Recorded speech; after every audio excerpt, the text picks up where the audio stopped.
திருவன் சரணம். அதிகௌரவத்துக்குரிய எங்களுடைய கல்யாண மித்ரு குருநாதர் புத்தோத்பாதோ ஆரியன் வான்சவின் பாத நமஸ்காரம். இப்போது நாங்கள் பார்ப்போம், மனதின் மாயையிலிருந்து மீள்வதற்கு நாங்கள் என்ன செய்ய வேண்டும்.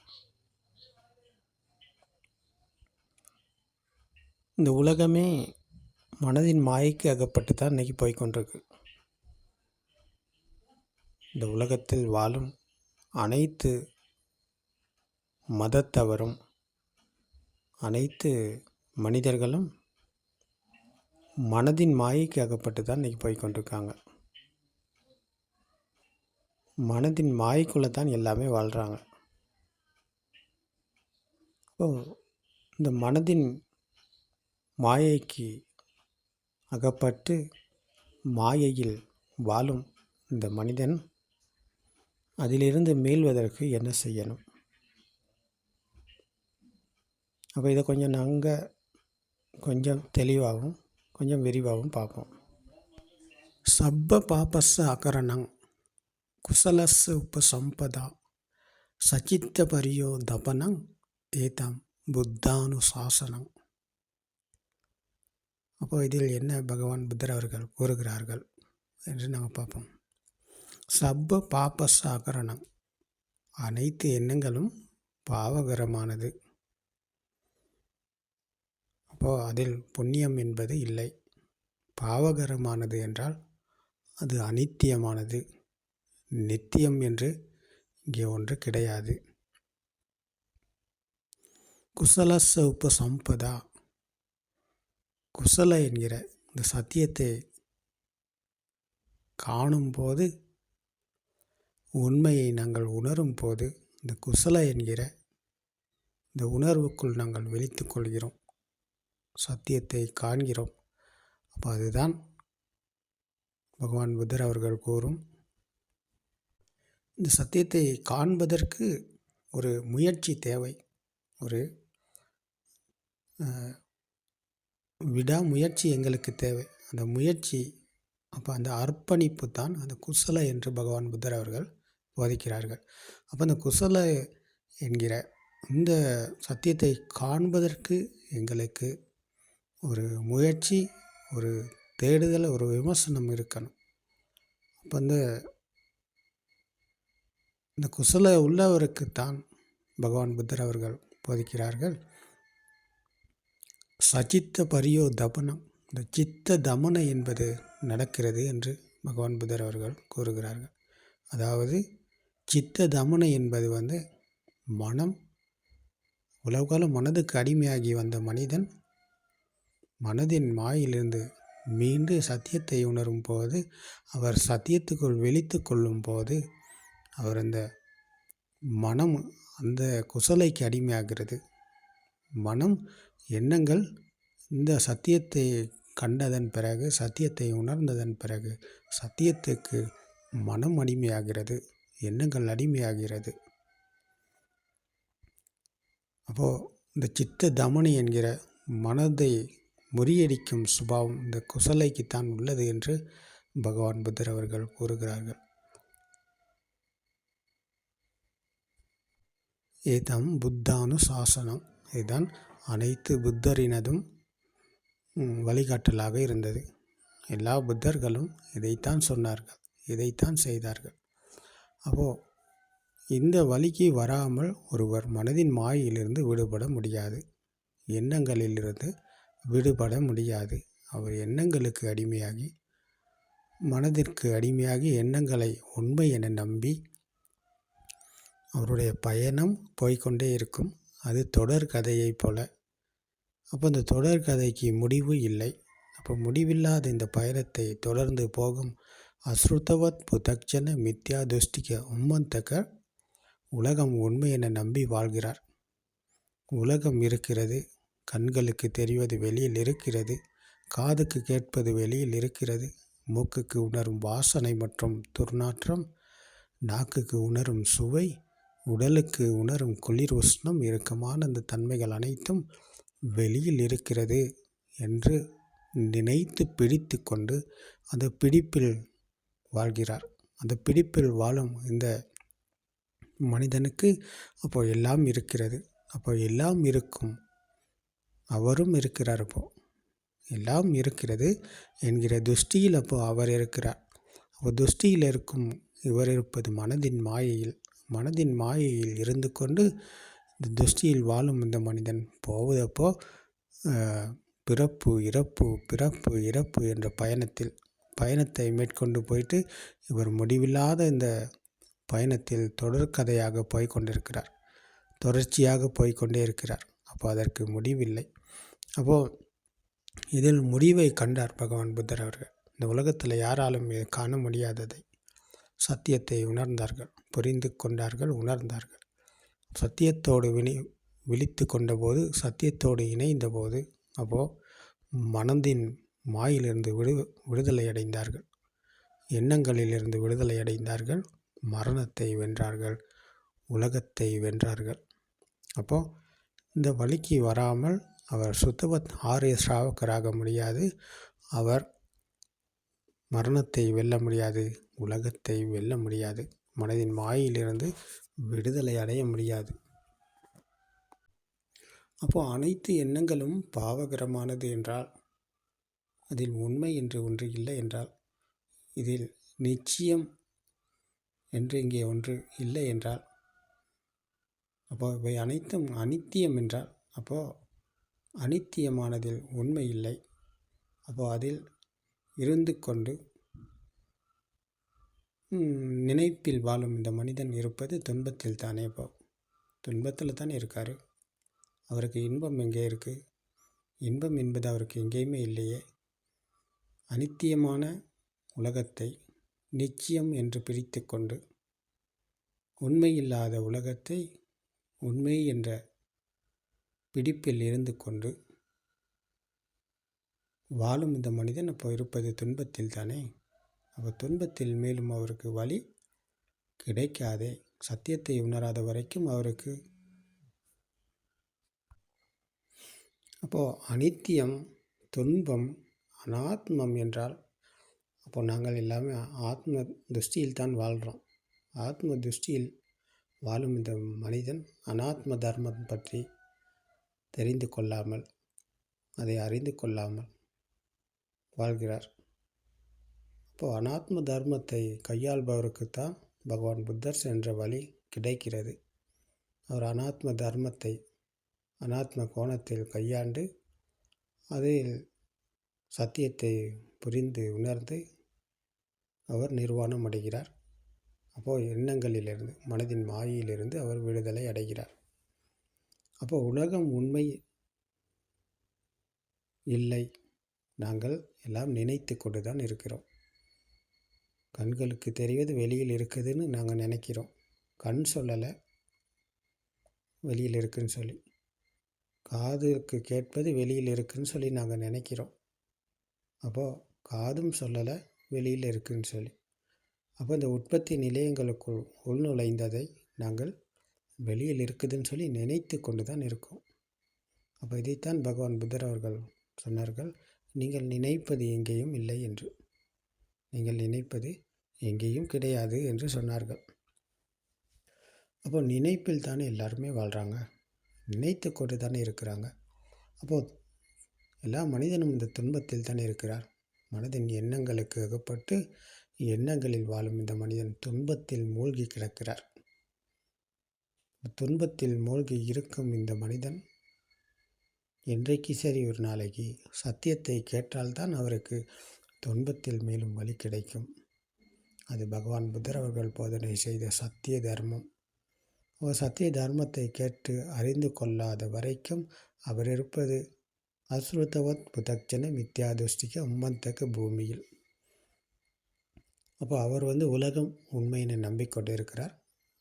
அனித்தியமானதை நித்தியம் என்று நம்பிக்கொண்டு இருக்கிறார். உண்மை இல்லாததை உண்மை என நம்பிக்கொண்டு இருக்கிறார்.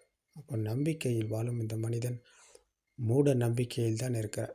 அப்போது இந்த உலகில் வாழும் அனைத்து மனிதர்களும் அனைத்து மதத்தவரும் மூட நம்பிக்கையில் தான் இருக்கிறார்கள்.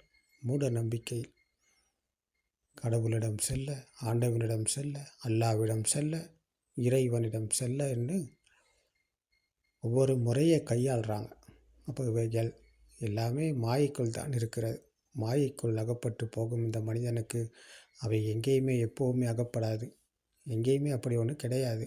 நாங்கள் எல்லாமே நினைக்கிறோம். தெய்வலோகம் இருக்குது, மனித லோகம் இருக்குது, மிருக லோகம் இருக்குது, எல்லாமே இருக்குதுன்னு சொல்லி நாங்கள் நினைத்து கொண்டு தான் இருக்கோம். அப்போ அந்த நினைப்பின் காரணமாகவே நாங்கள் மாயைக்கு அகப்பட்டு போகிறோம். அப்போ இதுதான் எங்களுடைய கர்மா. அப்போ கர்மத்தின் காரணமாக அவ்வளவு இடத்துக்கு போகிறாங்க. ஆனால் அது மனதில் தான் இருக்கிறது என்ற சத்தியத்தை உணரும் வரைக்கும் அவருக்கு உலகம் உண்மையாக இருக்குது. அப்போ அவருக்கு மானிய மக்குரோ அதிமானிய குக்குரோ என்பதைப் போல ஈகோவின் காரணமாக குரங்காகவோ, ஈகோ அதிகமானதின் காரணமாக நாயாகவோ அவருடைய பிறப்பு சம்பவம் நடக்கும். அது கர்ம பூமியின் சுபாவம். அப்போ காரணம் அதன் பலன் என்ற சத்தியத்தை கையாளும் போது அவர் அனைத்தும் எங்கேயும் இருப்பது கிடையாது. நாங்கள் எல்லாமே நினைச்சிக்கிட்டு தான் இருக்கோம். அப்போ எல்லாமே மனசில் தான் இருக்குது.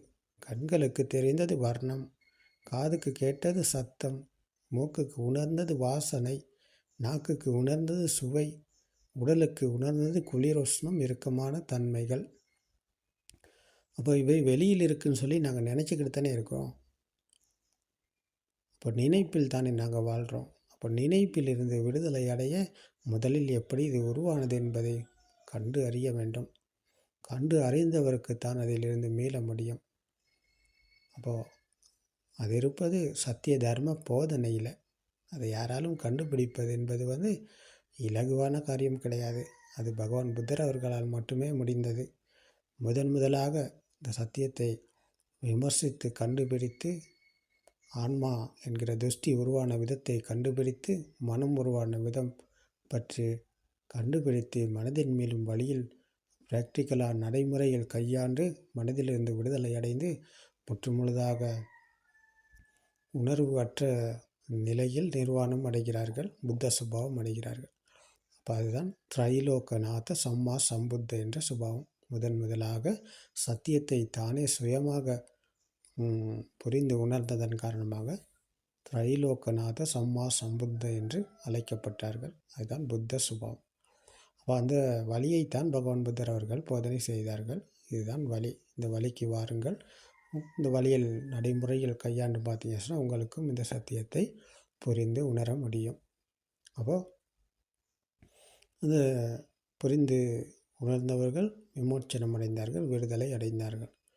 அப்போது அது தெரியாத ஒருவருக்கு, சத்தியம் பற்றி கேட்காத ஒருவருக்கு அந்த வழியை கண்டுபிடிப்பது என்பது அது ஈஸியான காரியம் கிடையாது. இதை சொல்வதும் ஈஸியான காரியம் கிடையாது. அப்போ இதை சங்கீத்தை நிப்பிதாய புரிந்து கொள்ளக்கூடிய சத்தியம். புரிந்து கொள்ளக்கூடியது என்றால் நாங்கள் கேட்டு அறிந்து புரிந்து கொண்ட விடயத்தை விமர்சனம் செய்து பார்க்கும்போது அப்போ வெளியில் எங்கேயும் இல்லை, ஒன்றும் இல்லை. வெளியில் எதுவும் இல்லை, ஒன்றும் இல்லைன்னு சொன்னால் அப்போ எல்லாமே நாங்கள் நினச்சிக்கொண்டு தான் இருக்கோம். அப்போ எல்லாமே மனசில் தான் இருக்குன்ற சத்தியத்தை புரிந்து உணரும் போது அவர் வெளி உலகத்திலிருந்து விடுதலை அடைகிறார். அப்போ இதுதான் கர்ம பூமியிலிருந்து விடுதலை அடைந்த சுபாவம், காம பூமியிலிருந்து விடுதலை அடைந்த சுபாவம், சத்தியத்தை புரிந்து உணர்ந்த சுபாவம். அப்போ இந்த உணர்வுக்குள் விழித்து கொள்ளும் போது அவர் மனதில் இருக்கிறது, மனதில் உள்ள எண்ணங்களுக்கு வேல்யூ இருக்கிறது, மனதில் உள்ள எண்ணங்களுக்கு மதிப்பு இருக்கிறது. அப்போ மதிப்பு அதுவும் அழிந்து போகணும், அந்த வேல்யூ குறையணும். அப்போ அதற்கு எண்ணங்களில் உண்மை இருக்கிறதா என்ற சத்தியத்தை அவர் விமர்சிக்கணும். அப்போ எல்லா இடத்துலையும் விமர்சித்து பார்க்கும்போது காலையிலிருந்து எழுந்ததிலிருந்து நித்திரைக்கு செல்லும் வரை எண்ணங்கள் வருது போகுது. இதில் ஏதாவது நிச்சயம் உண்மை என மனதில் எண்ணங்களுக்கு வரும் நிச்சயமாக ஏதாவது இருக்குதா? இல்லை.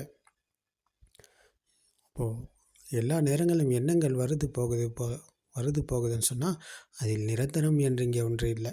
அப்போது நிச்சயம் என்று இங்கே ஒன்று இல்லை. அப்போது அனைத்தும் அனித்தியமானது. அப்போது அனித்தியமானதை நித்தியம் என நம்பி வாழும் மனிதன் இருப்பது துன்பத்தில். அப்போது இதை புரிந்து உணரும் போது இது அனித்தியம், இது துன்பம், அப்போ இது அனாத்மம்.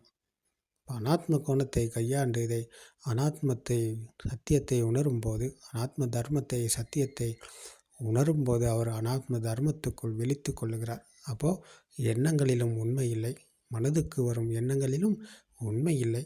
அவை அனைத்தும் எண்ணங்கள் மட்டுமே.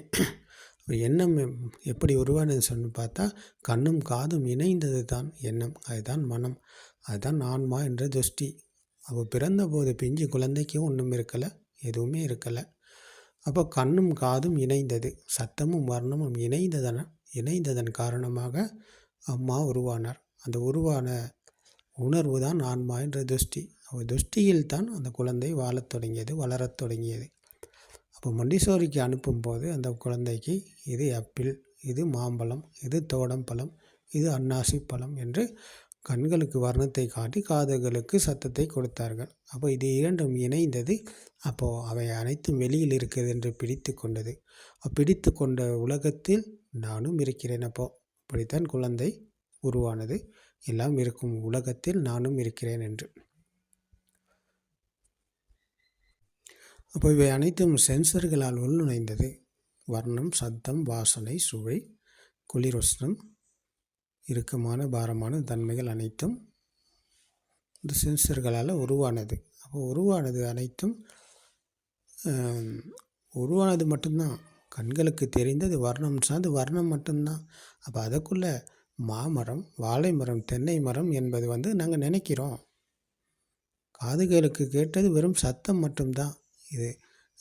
இது பூனையின் சத்தம், இது நாயின் சத்தம், இது சேவலின் சத்தம் சொல்லி அந்த சத்தத்துக்கு ஒரு வர்ணத்தை இணைக்கிறோம் நாங்கள். அப்போ இணைத்து அது வெளியில் இருக்குன்னு சொல்கிறோம்.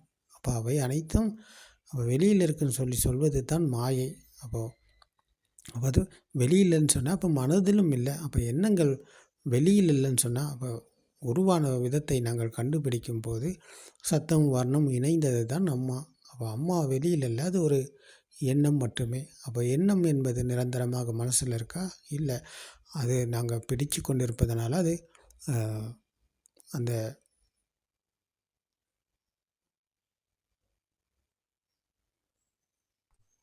அதை பற்ற வைத்த பந்து போல் ஒரு பந்தை பற்ற வைத்து அதை சுற்றினா ஒரு வட்ட வடிவம் தெரியும், வட்டம் உருவாகும்.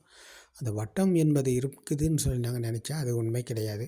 அது பந்தை பற்ற வச்சு சுற்றுவதனால வட்டம் தெரியுதே தவிர அப்படி ஒன்று எங்கேயுமே இல்லை. அப்போ இதே போல தான் அந்த பந்தை போல் ஒரு எண்ணம் உருவாகி அது எண்ணங்கள் பல உருவாகுகிறது. அப்போ எனக்கு பாலூட்டி அம்மா, என்னை தாளாட்டி அம்மா, என்னை படிக்க வைத்த அம்மா அப்படின்ற கதை உருவானது இப்படித்தான். அந்த வட்டம் போல தான் இப்போ நாங்கள் இன்றைக்கி வாழ்க்கையில் வாழ்ந்து கொண்டிருக்கிறோம். எண்ணங்களுக்கு மூழ்கி இருக்கிறோம். அப்போ இவை அனைத்தும் மாயை, இதுதான் கற்பனை. அப்போது இந்த கற்பனையில் தான் இந்த உலகமே வாழ்கிறது இன்றைக்கு. அப்போது இந்த சத்தியத்தை நாங்கள் புரிந்து கொள்ளும் போது, மனம் உருவான விதம் பற்றி கேட்டு அறிந்து புரிந்து கொள்ளும் போது மனதின் மாயை எங்களுக்கு புரிகிறது. அப்போ மனதின் மாயில் மேலும் வழிக்கு நாங்கள் வருகிறோம், இதிலிருந்து விடுதலை அடைகிறோம். அப்போது விடுதலை அடைந்த பின்பு வழக்கம் போல் எல்லா காரியங்களிலும் நாங்கள் ஈடுபட்டாலும், எல்லா காரியங்களிலும் நாங்கள் ஈடுபட்டாலும், செயல்பட்டாலும், கதைத்தாலும், ஆனால் அதற்கு ஒரு வேல்யூ இல்லை, மதிப்பு இல்லை. அப்போ வெளி உலகத்துக்கும் வேல்யூ இல்லை, மதிப்பு இல்லை. மனதில் உள்ள எண்ணங்களுக்கும் வேல்யூ இல்லை, மதிப்பு இல்லை. அப்போது இவை அனைத்தும் கீழே விழப்படுகிறது. கீழே விழுந்ததன் பிறகு அதற்கு உள்ள பெருமதி அழிந்து போகிறது, மதிப்பு அழிந்து போகிறது. அப்போது ஈகோ என்ற ஆணவம் தணிந்து போகிறது. அப்போது இதுதான் ராக தேச மோக என்கிற ஆசை, கோபம், மாயை என்ற தீ அணைந்த சுபாவம். அந்த தீ தான் இங்கே அணைகிறது. அந்த பிஞ்சு குழந்தையை போல பிரபாஸ்பரமான மனம் படைக்கப்படுகிறது. அந்த பிரபாஸ்பரமான மனதில் அப்போ ஏதும் இல்லை, ஒன்றும் இல்லை. அப்போ அந்த குழந்தையை போல, அந்த பிறந்த பிஞ்சு குழந்தையை போல அவர் ஆனந்தமாகவும் எளிமையாகவும் அமைதியாகவும் இருப்பார். இதுதான் புத்த சுபாவம். அந்த புத்த சுபாவத்தை அடைந்த இந்த சுத்தவத்த ஆரிய ஸ்ராவகருக்கு எங்கேயும் ஏதாவது இருக்குதா? இல்லை. எங்கேயும் எதுவும் இல்லைன்னு சொல்லி அவர் இல்லைன்ற துஷ்டிக்கு போக மாட்டார். எல்லாம் இருக்கும் உலகத்தில் தான் அவர் இருக்கிறார். ஆனால் அதற்கு மதிப்புள்ள, வேல்யூ இல்லை, பெருமதி இல்லை. அப்போது ஈகோவெல்லாம் கரைந்து சாமானியமான எளிமையான வாழ்க்கையில் அவர் வாழ்வார். அப்போது இதுதான் புத்த சுபாவம் அடைந்த ஸ்ராவக புத்தரின் சுபாவம். அப்போ அவர் சுபாவ தர்மமும் அவரும் ஒன்று தான். அப்போ இரண்டு அங்கே இல்லை. இந்த மரம் போல், இந்த செடி போல், இந்த காய் போல், இந்த பழம் போல், இந்த காற்றை போல், இந்த மலையை போல் அவர் சுபாவ தர்மத்தோடு இணைந்து விட்டார்.